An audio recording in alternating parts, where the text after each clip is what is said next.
Dari balik kabut pegunungan Jawa, terdengar distorsi yang tidak hanya bicara tentang kemarahan, tapi juga warisan, arwah, dan doa yang tak pernah selesai dibisikkan.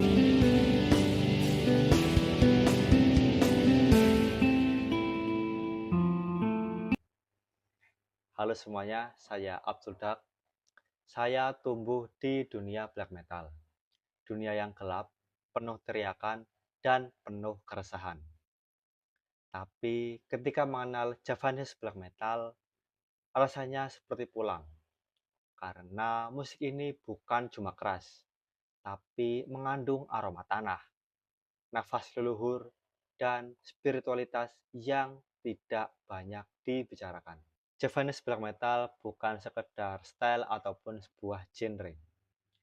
Ini adalah resonansi kultural, sebuah perlawanan bukan cuma terhadap sistem, tapi terhadap lupa. Lupa akan siapa kita, dari mana kita berasal, dan kenapa hidup ini terasa kosong kalau kita tidak terhubung dengan akar atau sang sumber. Beberapa band black metal yang mungkin kalian kenal ada Santet dengan lirik mistisisme Jawa, Immortal Rites dengan sejarah kerajaan Medang, Makam dan Sorem yang membawa unsur lokal dan spiritualitas tantra.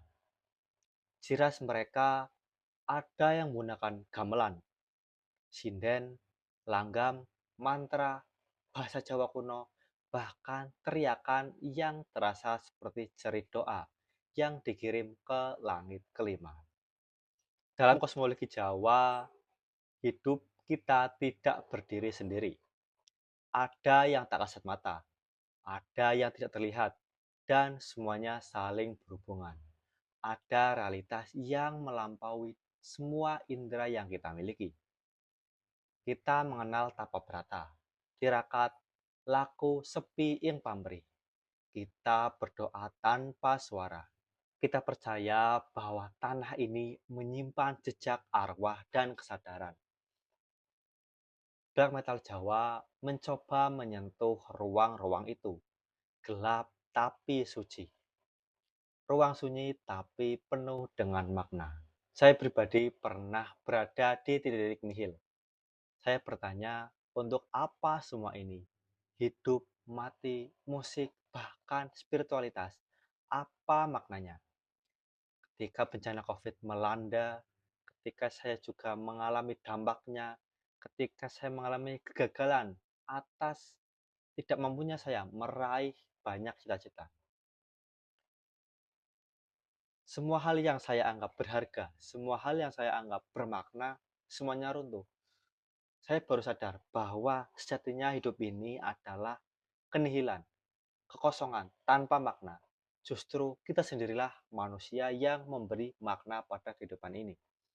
Perlahan ketika saya mulai bangkit, ketika saya mulai mendalami spiritualitas, mengenal istilah-istilah seperti law of attraction, mengenal istilah meditasi, mengenal diri, barulah saya mulai mengalami apa yang disebut dengan kebangkitan spiritual.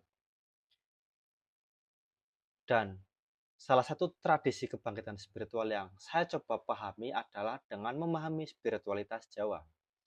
Dan hal itu terasa lebih mudah karena sebelumnya saya menggemari atau menyukai musik Javanese black metal atau black metal Jawa.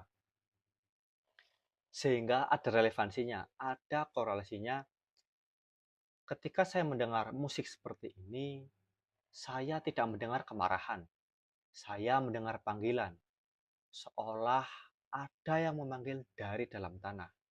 Dan bukan untuk menakuti, tapi untuk diingat. Ada sesuatu yang mengajak untuk pulang, mengajak kembali ke dalam diri sendiri. Saya sadar bahwa black metal tak melulu soal destruktif, tentang penghancuran diri, penghancuran semua hal di dunia ini. Ia bisa menjadi jalan pulang ke dalam diri. Melalui distorsi, kita kembali menyentuh kesadaran yang lebih dalam, yang tidak bisa dijelaskan oleh agama formal ataupun sains yang kaku. Meditasi tidak hanya bisa dilakukan dengan duduk bersilah seperti Siddhartha Gautama dan para Reiki yang lain. Namun, seperti Jalaluddin Rumi, meditasi mengenal diri bisa dilakukan dengan tarian sufi, tarian sama, menyatu dalam gerakan. Dan dalam black metal, saya menemukan meditasi tertinggi ketika saya larut dalam distorsi, lirik-lirik, mantra, dan makna yang saya ucapkan tersendiri. Saat itulah saya mengalami perasaan manunggal, menyatu dalam realitas yang tidak terbatas. Dan mungkin black metal atau black metal Jawa bukan cuma tentang musik, tapi tentang identitas, tentang jiwa kolektif, dan tentang cara kita memahami kegelapan sebagai bagian dari spiritualitas itu sendiri. Saya sendiri menemukan jalan pulang, menemukan jalan ke dalam diri melalui musik black metal. Selanjutnya mungkin akan kita bahas, apakah spiritualitas Jawa bisa menjadi alternatif bagi mereka yang sedang mengalami krisis eksistensi. Stay tune. Salam gelap terang. Saya Abdul Dak. Semoga bermanfaat. Salam.